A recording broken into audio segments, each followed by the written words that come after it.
les aventuriers, je suis très heureuse de vous retrouver aujourd'hui pour une nouvelle vidéo où nous allons parler de la digestion des légumineuses. Vous avez été très nombreuses et très nombreux à me demander comment faire pour éviter les gaz, les ballonnements, les rots lorsqu'on mange des légumineuses et comment faire du coup pour bien les assimiler et les digérer. Et bien c'est ce qu'on va voir aujourd'hui dans cette nouvelle vidéo. Mais avant ça, vous connaissez la chanson, n'hésitez pas à liker la vidéo pour me donner du courage, me signifier qu'elle vous plaît, m'aider à porter la voix de l'Ayurveda sur YouTube et bien sûr à laisser un commentaire puisque c'est le Graal pour me permettre vraiment de continuer à faire progresser la chaîne et à faire découvrir ces nouvelles vidéos au plus grand nombre. Alors vous le savez peut-être, mais les légumineuses sont assez complexes à digérer parce qu'elles sont riches en fait en enzymes complexes qu'on appelle les oligosaccharides et aussi en fructose, mais également en acide phytique qui peut en fait agresser parfois la muqueuse intestinale. C'est ce qui va créer en fait les gaz et les ballonnements. Et ça va être surtout accentué si vous avez une flore en fait de fermentation. Je vous avais expliqué ce qu'était la différence entre une flore de putréfaction et une flore de fermentation dans ma vidéo sur les ballonnements, donc je vous encourage de tout cœur à aller la regarder à la fin de cette vidéo. Et donc si jamais vous souffrez en fait d'une flore de fermentation, effectivement les légumineuses en fait vont accentuer ça en fragilisant encore plus votre système digestif. Donc il va falloir on va dire ruser et utiliser donc les épices adéquates, et puis il y a plein de petites techniques que je vais vous partager tout au long de la vidéo qui vont du coup réduire en fait ces désagréments qui sont assez pénibles lorsque l'on veut en fait plutôt augmenter la part de légumineuses. C'est vrai que c'est un apport en protéines qui est très intéressant, en fibres, et qui est très riche finalement en minéraux et en vitamines. On va retrouver souvent du zinc, du manganèse, parfois aussi du magnésium, du cuivre, du fer aussi.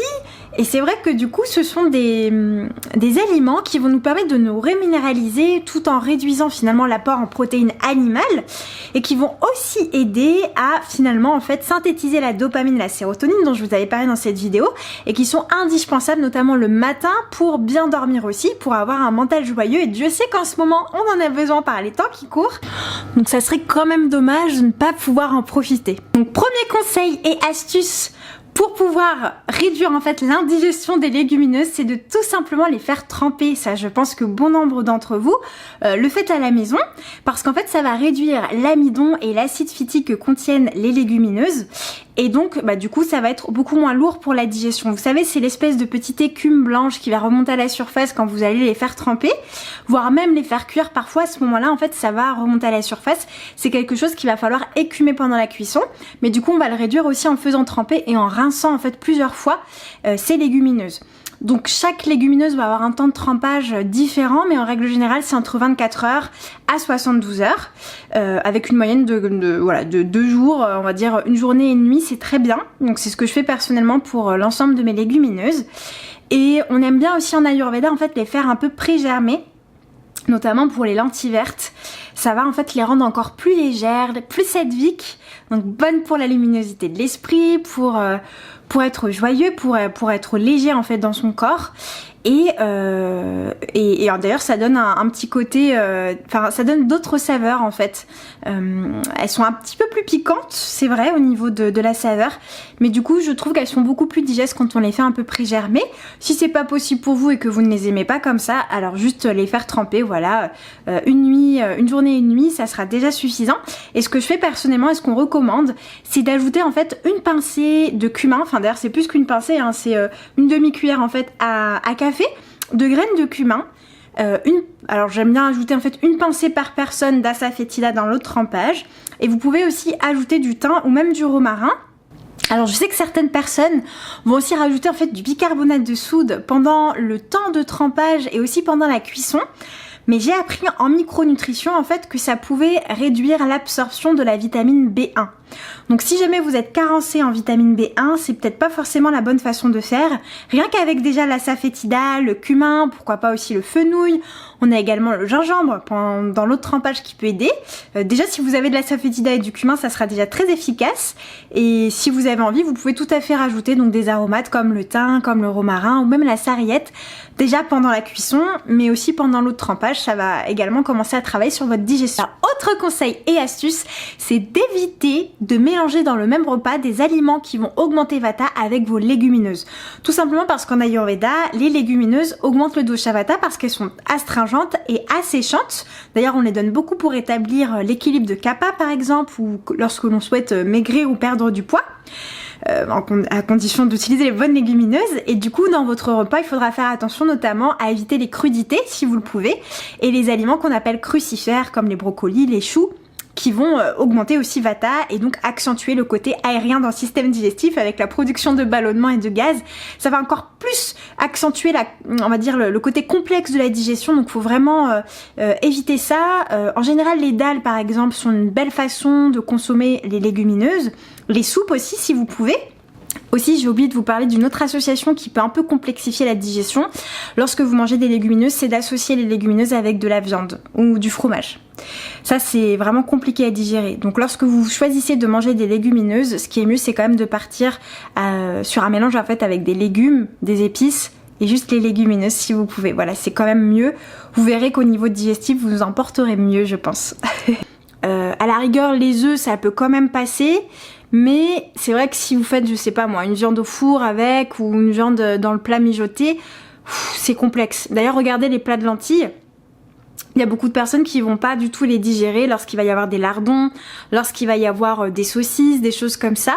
Et elles vont beaucoup plus le digérer en fait lorsque ça va être juste les lentilles avec des légumes. Alors bien sûr, ça sera pas tout le temps. De temps en temps, si vous avez envie de vous faire un plat avec de la viande, il n'y a pas de problème. Mais quand vous le pouvez, et surtout si votre feu digestif est affaibli, faites très attention à ce type d'alliance parce que là, vous allez avoir des ballonnements et des gaz à tous les coups. Autre conseil et astuce, en fait, pour casser le côté un peu astringent et asséchant, on va rajouter de la crème végétale dedans. Donc par exemple, de la crème de coco qui va équilibrer Vata, mais ça peut être un peu lourd pour Kapha ou lorsque vous avez un feu digestif qui est affaibli. J'ai quand même remarqué que c'était, voilà, c'est pénible à digérer quand même avec la crème de coco, donc c'est peut-être pas forcément celle que je partagerai en première intention.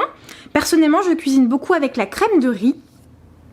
Alors, peut-être que vous connaissez, que vous êtes familier de la crème de riz, mais c'est très intéressant. Donc effectivement, elle est un peu refroidissante en termes d'énergie, parce que le riz est refroidissant, mais c'est quand même onctueux et ça reste très digeste sous forme de crème comme ça, surtout que c'est contrebalancé avec de l'huile de tournesol, en tout cas pour ce mélange-là. Et moi, c'est vrai que ça me fait un bien fou, je la tolère très bien avec les dalles par exemple, j'aime beaucoup mélanger ça.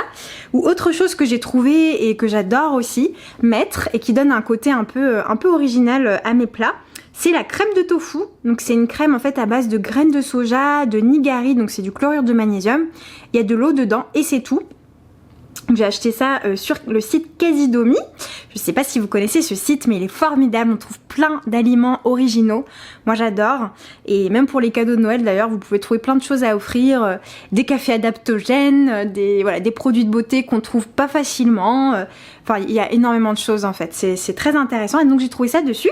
Et donc ça, vous faites votre dalle ou même votre soupe de lentilles ou votre ragoût de lentilles, puis vous rajoutez cette petite crème pour ajouter un côté un peu onctueux, un peu hydratant aussi, qui va casser du coup le côté un peu asséchant de la légumineuse. Donc ça aussi, c'est un tip que je vous partage. Alors, autre conseil, c'est de les cuire suffisamment. C'est pas toujours évident de savoir quand est-ce qu'il faut s'arrêter au niveau de la cuisson. Le conseil en fait, c'est tout simplement, prenez une lentille ou la légumineuse que vous avez fait cuire et vous essayez d'écraser entre vos doigts et vous regardez si ça s'effrite ou pas facilement. Alors ça voudra dire qu'elle est cuite. En fait, il faut qu'elle soit tendre à cœur, tout simplement. C'est très important parce que si vous ne la cuisez pas suffisamment, vous allez avoir des maux digestifs et vous n'allez pas bien digérer la légumineuse. Alors, autre conseil encore, c'est si jamais vous n'êtes pas trop familier ou familière des légumineuses, que vous n'êtes pas forcément habitué à trop en manger, ce qui est bien en fait, c'est d'habituer son corps petit à petit à en manger des petites quantités. Donc, ne vous faites pas des gros plats en fait de légumineuses, faites des petites quantités petit à petit en le représentant à votre corps plusieurs fois dans le mois pour vous habituer en fait à digérer les légumineuses. Donc faites plutôt par exemple une grosse poêlée de légumes, voilà, une poêlée de légumes avec des épices et puis vous mettez un petit peu de légumineuses à côté et petit à petit comme ça vous allez éduquer à la fois votre palais et votre système digestif à digérer les légumineuses. D'ailleurs on conseillera aussi quand on n'est pas habitué, qu'on a un feu digestif qui est un petit peu faible aussi, c'est de choisir plutôt des légumineuses dépelliculées ou vous savez concassées en fait. Donc il n'y aura pas la pellicule qui peut encore plus, on va dire, ralentir la digestion et la complexifier. Donc c'est ce que je fais personnellement. Donc en fait je cuisine mes dalles avec des lentilles de dalle. Et en fait on a le choix, soit on prend des lentilles dalle, vous savez, entières, soit on les prend en fait comme ça, donc dépelliculées, et en fait elle est cassée en deux. Donc du coup elle est beaucoup plus digeste. Et c'est vrai que ce type de dalle là, donc c'est vraiment des lentilles jaunes, hein, c'est pas les lentilles corail. Vous voyez qu'elles sont différentes. C'est d'ailleurs comme pour les haricots mongo, moi je les prends dépelliculés et comme ça, c'est-à-dire, je sais pas si on dit concassé. Dites-moi en commentaire si on dit concassé, j'ai plus le mot en tête, mais en tout cas elle est pas entière et du coup ça la rend plus digeste en fait. Autre astuce, c'est d'utiliser les épices. Les épices vont permettre de contrebalancer le côté vata, enfin le côté vata prakopa, donc c'est-à-dire l'explosion de vata lorsqu'on mange des légumineuses. Ça va redonner de la force à votre feu digestif, vous allez du coup mieux les digérer. Une des épices phares qu'on utilise en Ayurveda pour bien digérer les légumineuses, c'est l'asafoetida, donc la férule persique, qu'on appelle aussi hing, qui est très efficace. Donc pendant le trempage, hein, ça je pense que vous l'aurez compris, et pendant la cuisson, on met une pincée par personne. D'ailleurs, il y a un mélange que j'avais présenté en fait au chef Éric Guérin quand je suis passée sur l'émission de l'INRES. Donc Passeur de savoir, je sais pas si vous l'avez déjà vu ou pas, d'ailleurs ça m'intéresserait énormément d'avoir vos retours sur les épisodes de cette émission que j'ai pris un énorme plaisir en fait à les tourner avec l'équipe de l'INRES, c'était juste génial. Et du coup en fait, donc j'ai fait découvrir Lingvashtak au chef Éric Guérin dans son restaurant étoilé. Et donc c'est ça, Lingvashtak c'est ça, donc c'est un mélange en fait de gingembre, de poivre noir, de pipali, il y a du sel rose, il y a du cumin, il y a aussi d'ailleurs des graines de nigel dedans. C'est un mélange en fait qui va réduire vata, qui va équilibrer kapha aussi, mais qui peut du coup augmenter pitta parce qu'il est très chauffant. Donc ça par exemple quand on souffre de gaz et de ballonnement ou quand on a un feu digestif qui est très vata, donc ce qu'on appelle un vishama agni, ça veut dire un feu digestif irrégulier, ou alors un mandagni, un feu digestif ralenti et encombré, c'est quelque chose qu'on pourra donner s'il n'y a pas d'excès de pitta derrière, ou alors s'il y a d'excès de pitta, on viendra aussi tamponner avec d'autres plantes qui vont équilibrer pitta, parce que c'est toujours un équilibre en fait dans la prescription des plantes et des épices. Et ça c'est vrai que c'est aussi très efficace pour digérer les légumineuses. Autre chose aussi, donc c'est bien évidemment le gingembre. Alors moi ce que je fais en fait, la petite technique, c'est que je râpe des petites lamelles de gingembre. Par exemple quand je fais un dal de lentilles, en Inde je sais qu'ils faisaient beaucoup ça là où j'étais dans le Karnataka. Et je trouvais ça tellement délicieux, ça apporte un petit peps en fait dans le repas. Et ça aide vraiment à bien digérer. C'est juste des petites lamelles de gingembre que vous allez en fait râper dans le sens de la longueur et vous allez mettre ça. Comme on mettrait un peu de persil, vous savez, sur le plat, bah, vous mettrez ça à la toute fin en fait de votre plat, sur le plat. Et c'est délicieux. Autre chose aussi qu'on peut mettre pour bien assimiler et bien digérer, c'est le jus de citron.